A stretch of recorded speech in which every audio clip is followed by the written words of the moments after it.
Page, the smart promoter that he is, littered the building with signs promoting his book. You don't actually believe fans would bring signs like that to a show, do you? He even had a spot where Jarrett tore up a copy of the book. Bischoff came out, and this was a really good match. Jarrett had a long figure four. Page tried to reverse it, but got a rope break. Page got a few quick cradles and a uranagi for a near fall. Page moved amazingly well for someone who's been out of action for so long with a back injury that didn't even heal until his next door neighbor was back in charge. Finish saw Bischoff distract Charles Robinson, who took a bump halfway through the match to tease a near fall from a belt shot by Jarrett. Kimberly got in the ring holding the guitar and clocked Page with it for the pin. All the champs came to the ring to celebrate with Russo and Bischoff to end the show. So Kimberly turning on Diamond Dallas Page here, nailing him with the guitar. A lot to unpack. I love that Meltzer was not shy about his criticism of DDP here, saying, "Oh, his back was so bad it didn't start feeling better until his friend was in charge again." The book business, though, I know you and I love some shameless self promotion. Does he ask you, bro? What if you rip the book up? Is that something you guys talk about ahead of time? And look, me and Dallas met each other in the late 80s in the AWA Super Clash 3 tapings. It's the first time we had crossed paths, but this was the first time that me and him were going to work together. And look, it goes without saying, and Meltzer was diplomatically or not diplomatically, just the culture at WCW. People came to work when they wanted. Some were more obvious than others, but Dallas, he knew he had an opportunity here, and his friend Eric back at, he wanted to do himself right, Eric right, the company right, all that. But this is the first time I'd ever worked, and I guess there was, some good-natured, hey man, get ready, brother.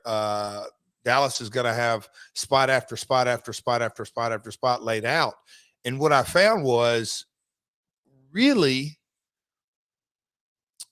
it's almost I took my takeaway from it, not immediately, but in the weeks and days and weeks after that, it was kind of a very much newfound respect, because Dallas came to the match, and I had always, my mindset was come with a real general outline of what to do and what not to do, what kind of how we're going to work together, but it's a give and take when you're talking with each talent, and then let the office give you the exact finish or, some details here and there. Dallas came with option A, B, C, and D for a multitude of spots. He was never, ever, he came prepared. And I respected, I really did. It makes the collaborative creative process so much easier. And when he pitched the book idea, I'm like, I get it, because you want a baby face that's over, that people are engaged in, that they're emotionally connected to. So I'll say it, as a heel, as the antagonist, I loved it. And I didn't care if we sold one book or 1,000 books, hoping we'd sell a lot, but I knew that it would make the match, a little segment that you can kind of, people want a story. Okay. So that's it. Yes, I respected it. I was up for it. I thought is a little, is it a game changer in the match? No, but it added to the story. And, the people in the arena, they love DDP. There was a period during 98-ish when he was the hottest babyface on the show and turned a lot of heads, and people were like, how did that happen? Well, kind of logic tells you he busted yes, he had a great opportunity.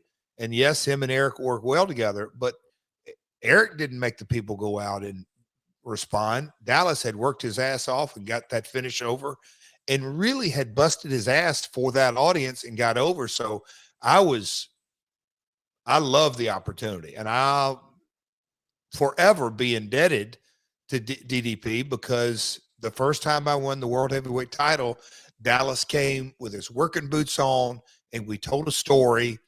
And both of us did everything in our power to make something good happen. And in result, the people in the arena, have a heel finish at the end of the Reset pay-per-view.